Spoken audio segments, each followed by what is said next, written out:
A'udhu billahi bismillah. Inna waliyallah. Au nom de Dieu, le clément, le miséricordieux. Que la paix et le salut du Seigneur soient sur le sceau des prophètes, sa famille, ses nobles compagnons, ainsi que son serviteur privilégié, Cheikh Ahmadou Bamba Khadim Rassoul. Il y a 119 ans, jour pour jour, que notre sauveur Bamba Khadim Rassoul revenait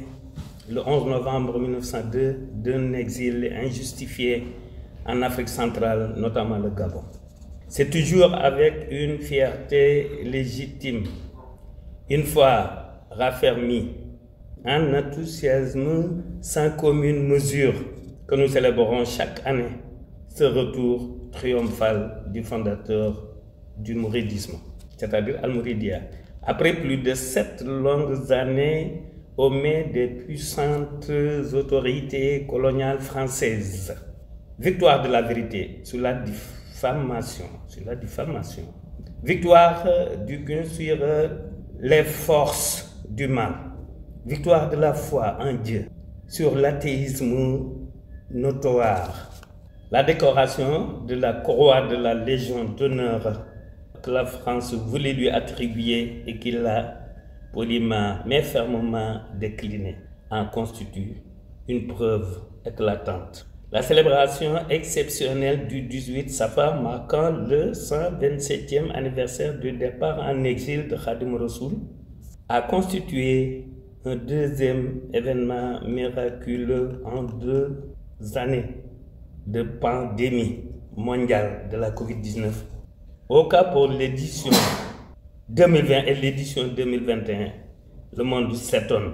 et les spécialistes de la santé et les scientifiques à travers le globe terrestre s'interrogent. Ils sont tous observés avec curiosité. La ville sainte de Touba, sa démographie galopante, son pèlerinage plus dense que celui de la Mecque, son khalife Al-Muntaka Bachir, au sourire lumineux et rassurant, sa communauté déterminée, forte et soudée. Toutes ces performances presque surnaturelles sont à l'actif du sauveur de l'humanité, Cheikh Ahmadou Bamba Khadim Rassoul, qui avait déclaré Urbi et Orbi, je suis l'asile et le dernier recours, et quiconque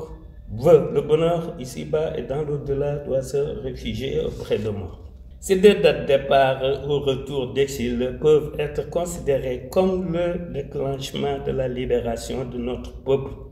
donc la source véritable de notre indépendance nationale,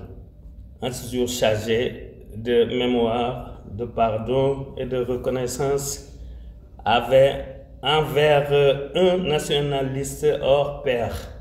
Notre sauveur, bien sûr, un apôtre de la non-violence.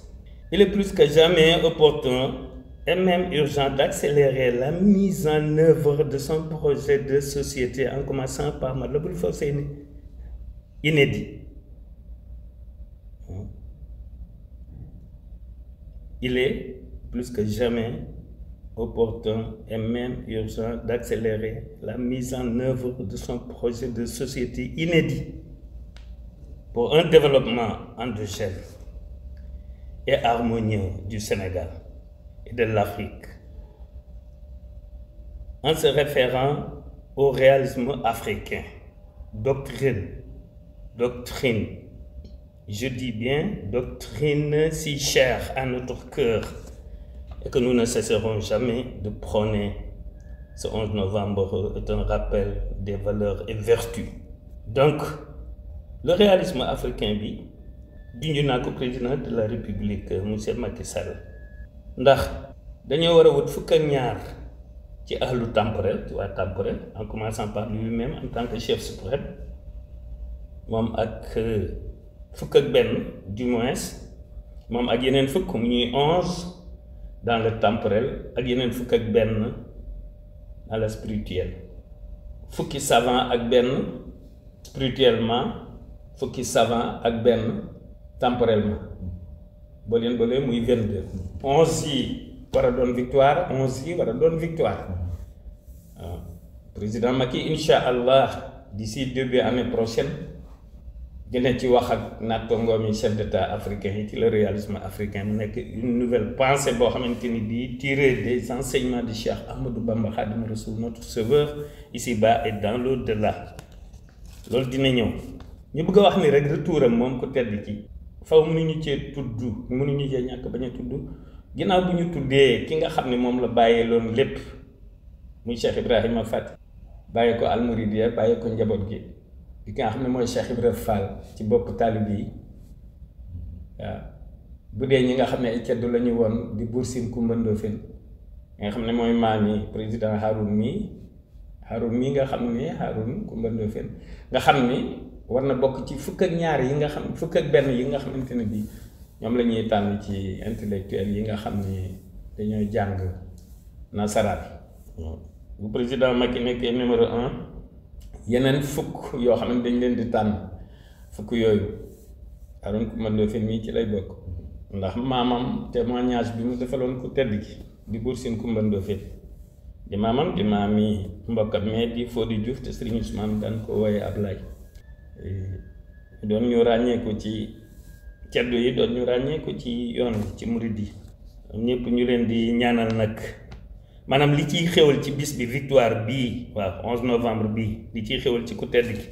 ñoom ak seen ñepp kenn bañ leen ci ëppal yi ci wiiw wax naa léegi ni le réalisme africain doctrine lay doon boo xam ni si cher à notre cœur et que nous ne cesserons jamais de prôner ce 11 novembre est un rappel des valeurs et vertus d'engagement, de responsabilité, de patriotisme, de courage, de détermination, de la foi et de l'adoration que vouait Cheikh Ahmadou Bamba Khadimou Rassoul à Allah, créateur de l'univers, et à son prophète Mohammed, alayhi salatu wassalam, dont il est devenu le serviteur privilégié. Honneur et gloire à Cheikh Ahmadou Bamba Khadimou Rassoul. Jërëjëf notre sauveur ici-bas et dans l'au-delà. La paix est avec celui qui suit la droiture.